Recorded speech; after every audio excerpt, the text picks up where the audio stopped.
Thank you, everybody, for joining us this morning for the weekly virtual press conference with UTSA men's basketball coach Austin Claunch. UTSA spent the last week on the road and returned to San Antonio with a huge rivalry victory at North Texas, knocking down one of the teams tied for first in the American Athletic Conference and recording the 100th win on the career for Coach Claunch. This week, the Roadrunners go the other direction, are at home on Wednesday for a rematch with Tulane and then host East Carolina on Saturday on ESPNU. Coach Claunch, can you recap this week for us a little bit and tell us what's ahead? Yeah, life on the road, every day is a new day and certainly tale of two completely different games. Wednesday night in Boca, have to give Coach Jacobs and those guys just a ton of credit. They're playing good basketball. I think you saw that again yesterday if you watch FAU. They're playing really well, and we the first 16 minutes of the game, I think it's a 1-point game, 29-28. They make a big three and sort of go on a huge run in the first half, and then that kind of we weren't able to recover from that. Second half, Kiki Tandy really lit it up from three and sort of pulled away. But I was, of course, extremely proud of the poise and resiliency and just regroup, from our team to go to Denton and get, a huge win against a team and a program and a coach that I have a ton of respect for, and Coach Hodge and what they've done there. To play the first half we did, they're going to make a run and to just stay the course and make enough winning championship plays, championship-type plays at the end of the game to hold on. Ultimately, 1-1, you get a road split, and now we come home against, a really good Tulane team who got another win yesterday. They're sitting at 6-3. Of course, they got us pretty good in New Orleans, to start January.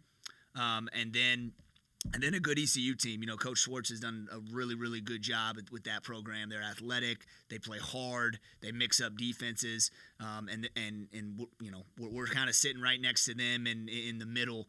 And so these are two really big games. It feels great to be home, but it's not going to feel great if we don't play great. We've got to really lock in this week and understand what it's going to take to win these games. And if we do that, we're going to put ourselves in a good position.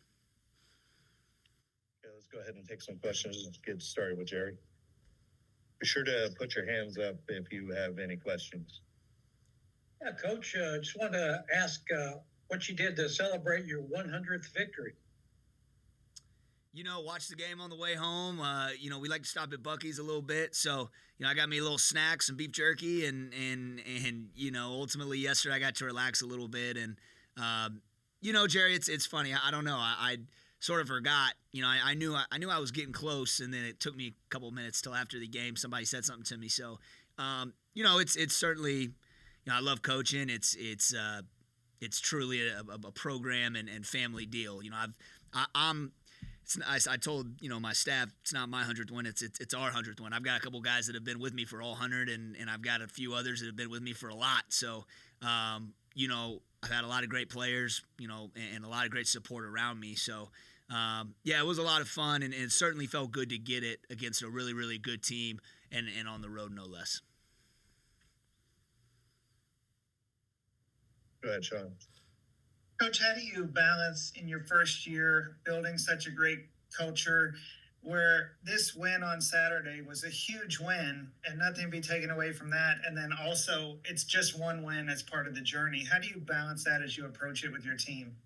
Yeah, it's hard. You want to be process oriented. You have to focus on little things even within, the struggle of maybe losing some games you felt like you could have won. But again, to me, that's at some point you'll see it break through. And I thought Saturday was sort of the culmination of that stuff that we've been talking about all year and sticking with it and finding a way. Again, credit North Texas. They didn't make it easy on us. That's a team that was in first place. I think they were 16-4, 7-1 overall, or 7-1 in league, 16-4 overall.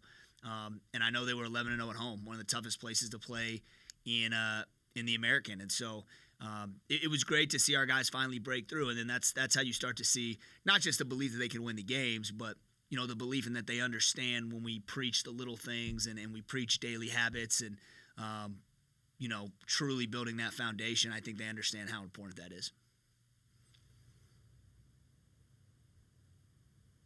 JJ hasn't made an appearance on here before today, so let's go ahead and throw one to him, and we'll get you next, Haley. Hey, Austin, can you talk a little bit about your the defensive identity of your team? Are you happy with how that's developed so far this year? And seems like you guys are pretty aggressive on that side of the ball. Well, I was happy with it Saturday. I have not been happy with it throughout the course of the year. But JJ, we've I've always sort of like to hang my hat on that, and quite frankly, if you look at just different metrics in the league, our offense has played well enough to win more games, and we have not gotten the necessary stops. Certainly not on the road. At home it's been okay, but on the road we have just given up just too many uncontested shots, too many easy ones, quite frankly. We've been able to turn people over and pressure the ball, but it can't be feast or famine in that regard. You've got to be able to do both. You got to make people miss, and then if you want to create some turnovers, do that as well. I just thought we competed on Saturday better just one-on-one than we have, the entire year. I really sort of, challenged our guys throughout the course of the, few days before. We're going to look at some different things defensively, maybe switch a little bit more, which at times can give you what some may think are mismatches or whatever the case may be. And there were some possessions there at the end. Joe Smith had to sit down and get a big stop against a guard, and there were some possessions where some of our smaller guys had to, guard in the post a little bit. And I just thought our guys, really stepped up to the challenge and just, sort of a no excuse game. It's a make, they score or they don't. It's not about whose fault it was or what. At the end of the day, find a way as a unit to get a stop. And I just thought we really leaned into that for 40 minutes, and North Texas forces you to do that. I mean, it's an absolute grinder when you play those guys. They're so physical. They're never going to kind of get out of what they do and make. They don't make a lot of mistakes. You sort of have to make them make the mistake. And I was proud of our guys for sort of having that physical mindset and get it done at all costs mentality. Go ahead, Haley. Speaking of stepping up to the challenge, we got to see Raekwon do that a lot against UNT. But I'm curious, from your eyes, who else should we be looking out for this week? Well, again, I mean, I think we're starting to get into a good rhythm of, sort of our rotations. And obviously we're playing a lot of guys, a lot of minutes right now due to injury and some other factors. And, shoot, Haley, you got to look for all of them. When you're playing 7 guys, you got to kind of look for all of them. I was really proud of our guards. I think Smurf and Primo have done a great job and just continuing to lead. I think a lot of people know they're going to take a lot of shots. I thought, Pre's dealing with an injury, and he just continues to show up as a senior leader. I thought it was Smurf's best game on Saturday from a leadership standpoint and just positivity, keeping guys up and positive through even that, those points of adversity.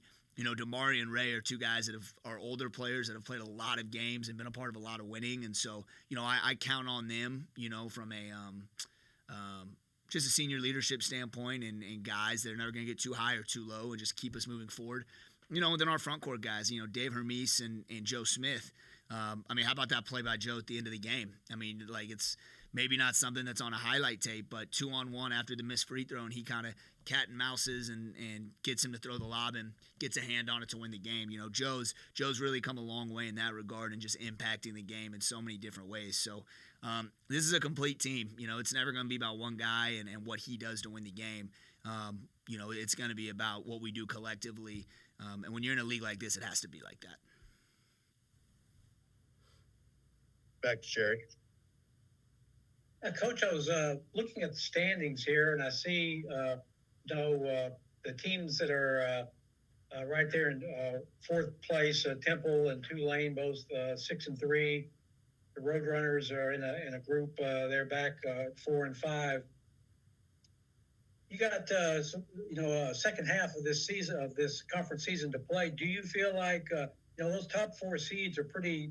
They come in handy when you're going into the tournament. Gives you a little bit of gives you a bye going into the tournament. Are you looking at that right now? Do you think your team is capable of getting on a run and getting that top 4 seed, or is that in your mind right now, or how are you approaching that? Yeah, I've looked at it a little bit.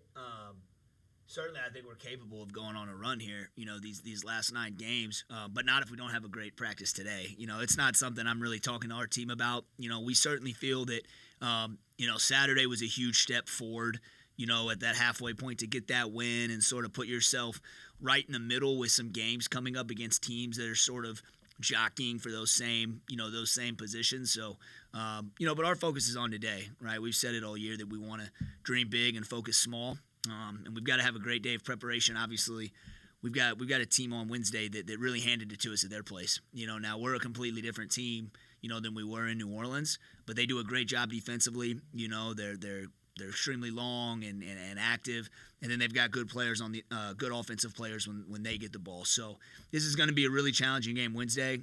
Not a lot of time to think about, the tournament right now. We've got to lock in on what's in front of us and keep competing.